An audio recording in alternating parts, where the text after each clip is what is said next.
এই 2 দিন পত্রিকা দেখেন একজন বড় নেতা বাংলাদেশে বলছেন রাজনীতির সঙ্গে কোরআনের কোনো সম্পর্ক নেই। যেই কথাগুলো শুরু করেছে ওনারা, এটা ওনাদের জন্য বিপজ্জনক হয়ে যাবে। আপনি কেমনি মুসলমান দাবি করে আমার পর রাজনীতির সঙ্গে কোরআনের সম্পর্ক নেই?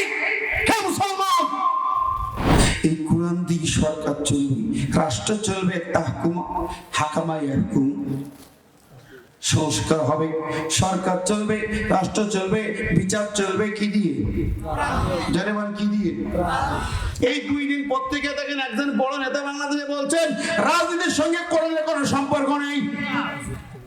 বলছেন কে বলেন তো? পালাবো না ফখরুল সাহেব।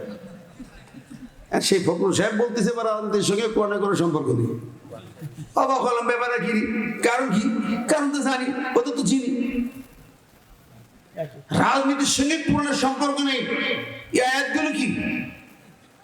কোরআনে একটা সূরার নাম রাজনীতি, রাজত্ব, রাষ্ট্র, সূরাল মুলক। কি বলে আলেমরা বসে আমার 2 পাশে, আল মুলক রাষ্ট্র, রাজত্ব। সূরাতুশ শূরা পার্লামেন্ট, পার্লামেন্ট নামে সূরা।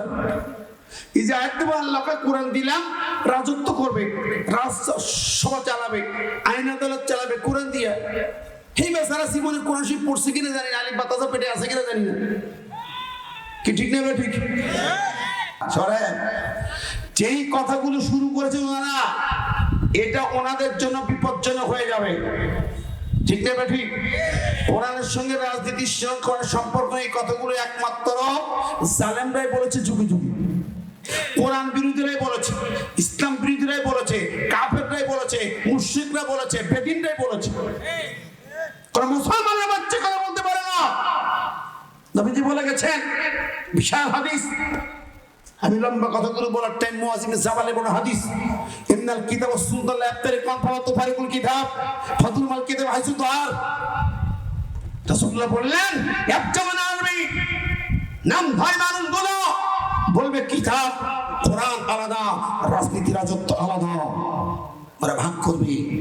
রাসূল বললেন, না, আমি বলে গেলাম এই কোরআন বুকে নিয়ে তোমরা রাজনীতি রাজত্ব করবে। ঠিক না? ঠিক কথা বলেন।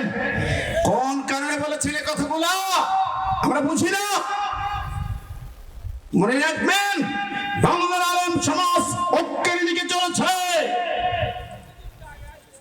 এই জানেন আর বাপের রাজনীতি চলবে না, অমুকের রাজনীতি চলবে না।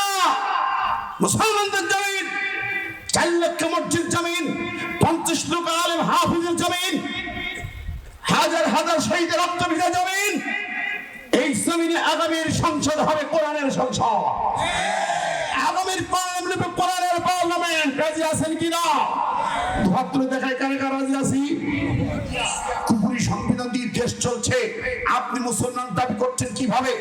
আপনি যদি ওই কুফরি সংবিধান সাপোর্টার হন, আপনি কুফরিতে লিপ্ত আছেন, আপনার ঈমান বলতে কিছু নাই। আপনার দেশের আইন, পার্লামেন্ট, সচিবালয়, আদালত, প্রশাসন, উপজেলা পরিষদ, ইউনিয়ন পরিষদ সব চলে ওই কুফরি আইন দিয়ে। আপনি কেমনি মুসলমান দাবি করে আমার পর রাজনীতির সঙ্গে কোনো সম্পর্ক নেই? হে মুসলমান, যারা এই তন্ত্রে বিশ্বাস করে ওরা মুসলমান থাকতে পারবে না। কথা বলেন বন্ধুরা আমার, প্রিয় হাজির।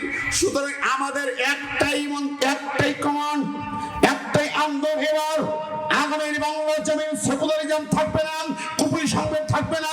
ওর পিঠা ভেঙে, সেকুলারিজম ভেঙে চুরি তসতাস করে উপরে ফেলে দিয়ে বঙ্গোপসাগরে ফেলতে হবে। আল কোরআনকে পার্লামেন্টে নিতে হবে। রাজি আছেন কারা কারা? তো হাত তুলে দেখা।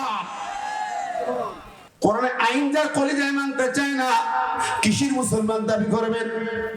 বন্ধুরা আমার, এই পৃথিবীর সব সমস্যার সমাধান একমাত্র কোরআনে আছে। ঠিক নেবে? ঠিক। আর কোন জায়গায় নাই। আল্লাহ দিছে মর্যাদা। ঠিক নেবে? ঠিক। তুমি নিতে পারবে না, কেউ নিতে পারবে না।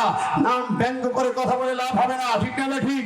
পুরো আইডল মিজানুর আসারি তাই পুরো আমির হামজা, এরা আমমুল হকের আইডল, বাংলা আলেমদের আইডল। সব আলেম এক হবে, সব